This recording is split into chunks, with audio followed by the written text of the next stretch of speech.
भैया हम भोजपुरी लोक गायक चंद्रमा राही आप सभी भोजपुरी श्रोता साथी लोगन के प्रणाम करत बानी और भोजपुरी में सब लोगन के गोड़ छू के गोड़ लागत बानी। देखी हर साल की भांति यह साल भी नव दुर्गा पूजा समिति बंदरदेवा आप सभी श्रद्धालुओं का हार्दिक स्वागत वंदन और अभिनंदन करता है।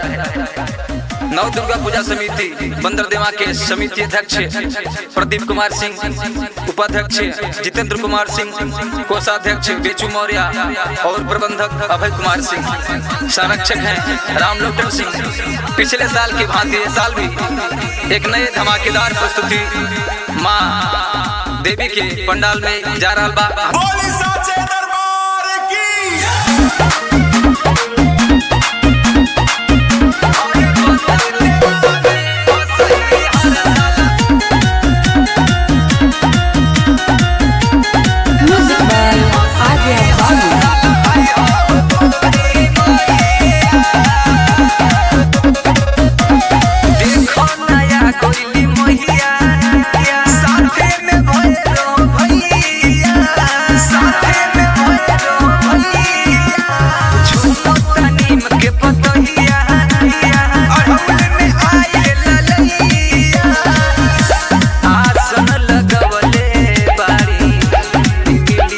Check.